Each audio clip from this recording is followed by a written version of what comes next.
all of that being said, we are going to turn it over now to our fabulous, fabulous panel. And I'm so excited to be introducing Nicole Michal. And I think I might have gotten a little bit of the H sound in there that I was supposed to, but I'm not sure that I did great. Okay, all right. And this will happen all night, everybody. I will do my best to pronounce certain words that are not familiar to me. I'm learning. So Nicole will be delivering her story, Anti-Semitism is a Thing of the Past, or Is It? Nicole is a Jewish American woman and also a dual citizen of both the US and Israel, which she moved to at the age of 22, a move that Jews called making Aliyah, literally moving up. She moved back to the US in 2009 and today lives on the west coast of Florida with her fiance. Nicole is a women's business coach who helps her clients do one simple thing: make more money. Her mission is to help her clients tap into their heart's mission and then get paid very handsomely to bring that mission out into the world via a sound and scalable business model. She works with many private clients and not-for-profit organizations, including Jewish organizations, Hindu organizations, Buddhist and Christian evangelical organizations, helping them all to bridge any mental and practical gaps between spirituality and business. She is honored to be a part of this event and extremely grateful to Ali for organizing it. One action people can take to better support the Jewish American community, she says, is to start to be aware of and pay attention to beliefs you may have about Jews that are based in stereotypes and anti-Semitic roots. A lot of things that seem positive to say about Jewish people are actually anti-Semitic in their origins and not helpful. Recognize that the Jewish people desire to have a country like every other nation and think twice before being critical of Israel, recognizing the single unattainable standard and expectation that is applied to Israel and the more lenient standards and expectations that apply for every other nation state. I now welcome Nicole to the virtual stage to tell us her story. Thank you so much, Ali. Thank you everyone who is here for participating and just being a part of this. I was so honored when Ali came and asked me to be part of it. Not really as an individual feeling honored, but just feeling maybe overwhelmed and grateful that someone wanted to hear a Jewish perspective and point of view right now, because honestly, the last few months have been, I really don't want to be super emotional, but after that litany of anti-Semitism that Ali read out, you know, the last few months have been extremely challenging for me as a Jewish American and as an Israeli, with the rise in anti-Semitism. And it has honestly felt like just no one really cares about what the Jewish perspective is. And my fiance's daughter said this, she's in college now at Florida State University. She said, "It's cool to hate Jews." And that really stuck with me, that like, it's now this fad to hate Jews, and it's cool, and it's all over Instagram to hate Jews, and it's all over TikTok to hate Jews, and it's all over Twitter to hate Jews. And a lot of times it's kind of positioned as being, you know, oh, we're anti-Israel, we're not anti-Jews, but the line to me is very thin, and I'm going to talk a little bit about that tonight in my story. So I just really want to honor everyone who showed up tonight and say thank you really for listening to this. It means a lot to me, and I hope something I say just helps you to humanize what, you know, have a human face behind the Jews. You know, I grew up, so just a little bit my story.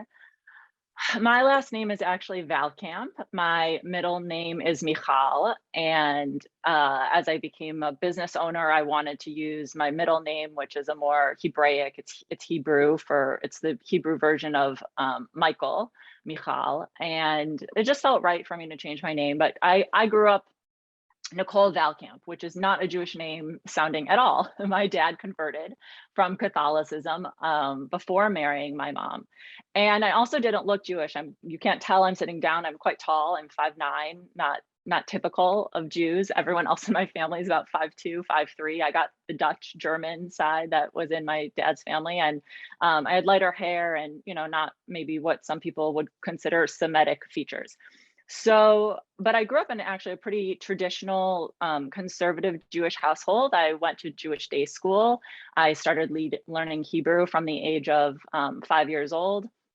which helped me later move to Israel. We practiced Shabbat, which, if you know, for those of you who aren't familiar, it's on Saturday we rest and we observe some sort of separation. We weren't what would be considered Orthodox, but we had our separate holy day. We had Shabbat dinners.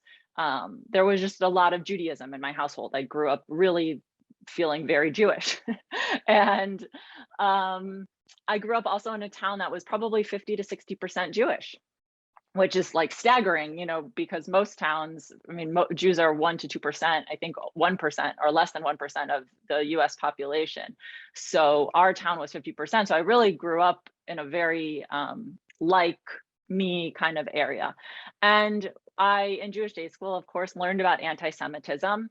And I always had this attitude towards anti-Semitism, like, why do we spend so much time talking about it? How important is it? I mean, this is America, right? Not my grandparents, but my great grandparents on all sides immigrated from Poland and Russia, except for on my dad's side where they came from Germany and from the Netherlands.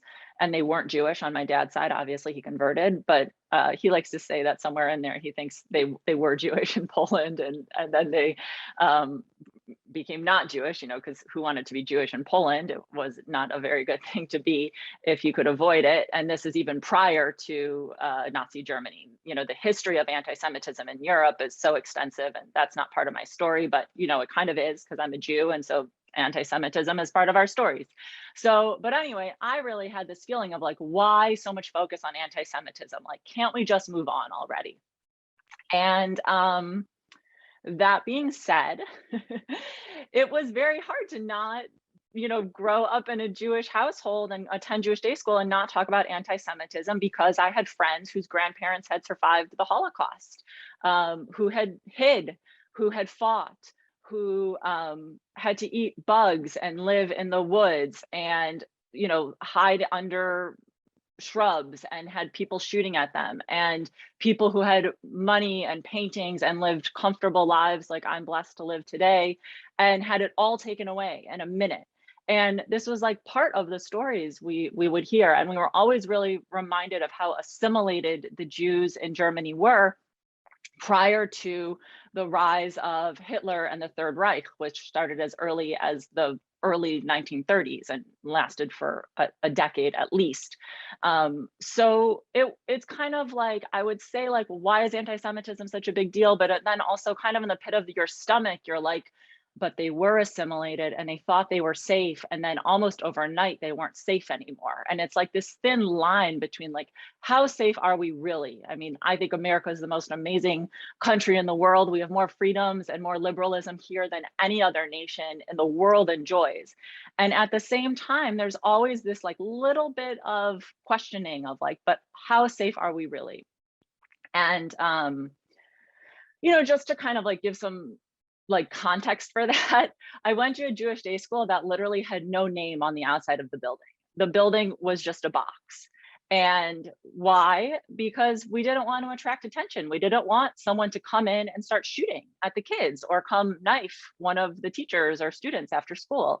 And I almost want to say that and like roll my eyes, like, who would do such a thing? I mean, come on, this is 2021 and I was growing up in the 90s. So like, who would go knife a Jewish day school? That's like so 50 years ago, 60 years ago, who would do that? Well, you know, it just happened. Just happened in Pittsburgh. It just happened in Boston. It just happened in New York. It just happened in LA. It's literally happening all over the country at this moment. So we didn't have a sign on our school. Can you imagine going to church and it's an unmarked church? Like, I mean, can you think about that? Can you imagine there's no symbolism outside your church? You don't have a name on the church. You go to a place to pray that's completely undisclosed because you're afraid. It's like so mind-boggling, and yet it's still the reality in this day and age for us as Jews. Other small things would happen to me as I was growing up and traveling the world and being exposed, you know, to more non-Jews.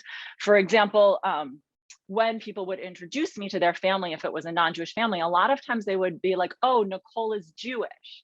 And they would kind of like put it in there because I didn't look Jewish and I didn't have a Jewish sounding last name. And it was kind of like a warning to the people in the group not to make anti-Semitic comments, which like I would pick up on, like, oh, just so you know, she's Jewish, and then that way no one would make an anti-Semitic or even not ill-intentioned, but even just some sort of stereotype about Jews that they would have made a joke about, not knowing that I was Jewish, which could have happened. So people would do things like that. And then I spent a lot of time in Israel in my teens, going back and forth. I loved it there. I felt very free. It's a very beautiful, exciting, wonderful country. If anyone ever gets the chance to visit, it's an incredibly alive place. And my first real experience with anti-Semitism actually happened in Israel, which is kind of ironic because it's a country of Jews, for Jews by Jews, which evolved and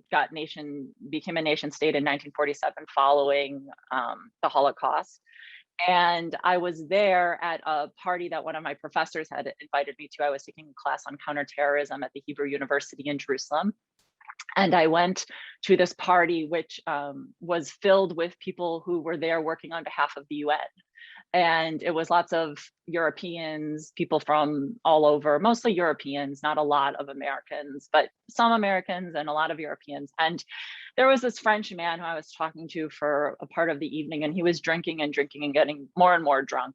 And at some point he said to me, like, what is it with you Jews? Like, why do you make such a big deal about everything? And I was like, can you tell me what you mean? Like, what does that mean we make such a big deal about everything? He's like, I'm French, but I don't make such a big deal that I'm French and you need to respect me for being French and I need to have a French country. He's like, but you Jews, it's all about how you need this country and you have to be here in the Middle East and you have to like take up this land, which would just be easier if you could give it to the other people and if you could just give it up to the Arabs. And like, why do you have to be here at all? And I really was like hit for the first time in my life with really understanding like the roots of anti-Semitism and how this person just didn't even want Jews to exist. He was like, can't you just disappear? Like, why do you have to be so Jewish? And like, can you imagine someone saying that to a German? Like, why do you have to have such a big deal about having a German state? Why do you have to make such a big deal about being from France? Like, why do you have to make such a big deal about being a Christian? Like, no one would ever say that to anyone, but for whatever reason, it's okay to say that to Jews. And I left that dinner that night, like kind of actually devastated.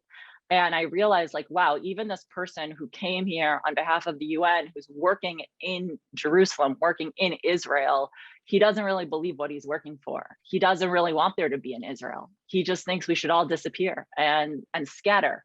And well, we know what happens when we do that, right? It's only a matter of time before they come to take you away and you have nowhere to go. And that's what I believe. And some people might think that's extreme, but it is actually my belief that if Jews did not have a Jewish army and a way to defend ourselves, there is no telling that something like the Holocaust wouldn't happen again, as much as it's such an extreme thing. And people might say like, oh, that's extreme, that would never happen. It seemed extreme. If you had said to a Jewish German in 1929 and told them what was about to happen, that 10 years later they would be gassed in camps and 6 million of them had died, they probably would have told you were crazy, that could never happen in Germany. And I say today that I think there could be easily, if not a Holocaust, some sort of outright attack on Jews, even in a decentralized way that would really threaten the existence of Jews and Judaism. And it doesn't have to be as extreme as the Holocaust, but if we didn't have a Jewish state, I think that could happen again. And call me crazy, but what I saw happen right now on Instagram when there was this most recent war between Israel and the Gaza Strip, to me was, jaw-dropping. I couldn't go on Instagram. I would cry when I would see the things people were writing about Israel and Jews and the demonization of Israel. And I was sick to my stomach. I literally could not. I went off social media completely and I still am not back on.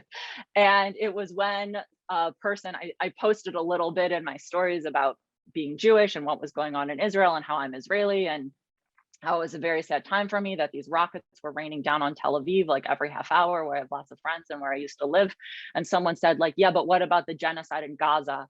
And I showed them the statistics that about 200 people had died in Gaza as a result of Israeli missile fire. I think the maximum that the number went up to was maybe 300 to 500, in total casualties.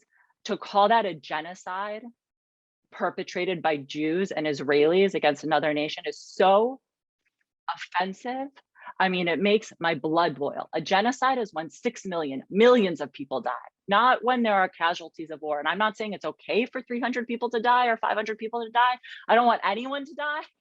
But for him to start saying, well, your country perpetrated a genocide when there's no statistics, no facts to back that up, just made me so angry. I went off of Instagram completely, because you can't talk to people. Like, I feel like I can't talk to anyone about what's going on because the facts are so twisted and everything is so just this other world that we live in now. And so I said, is anti-Semitism real? Because I didn't think it was, until I had that experience when I was 19. And then this most recent, outpouring of vitriol. And I was in this Telegram group. I invest in cryptocurrencies and I teach others to do the same. And I was on the Telegram group about cryptocurrency and astrology. And somehow the conversation turned to being about vaccines. And I said, listen, there was lots of conspiracy theories about vaccines. And I said, I'm vaccinated and I'm okay. And they said, oh yeah, well, the Jews thought they were okay too when they went to the concentration camps. They didn't think it was so bad. So like, again, comparing vaccines to concentration camps, like, people, have we lost our minds? And I said, and then they said, oh, and by the way, the Jews were really quick to turn in their neighbors during the Holocaust. They had no problem turning on one another.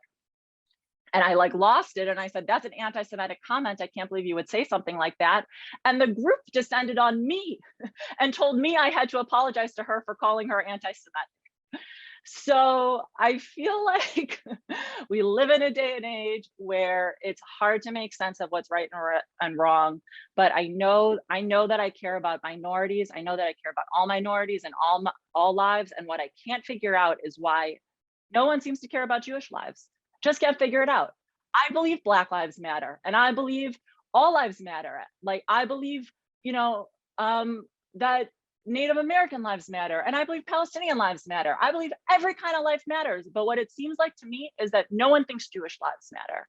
And I think that not allowing Jews to defend themselves through the state of Israel is just another form of anti-Semitism, saying you can't be strong, you can't defend yourself. And so I'm sad and I'm angry and I'm confused, and I stay off of social media, and I appreciate the opportunity to tell my story.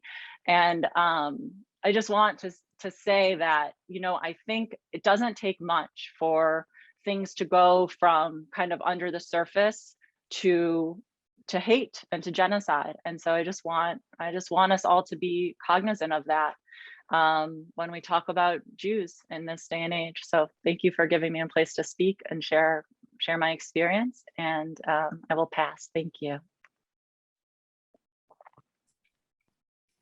Nicole, we hear you, we see you, you matter.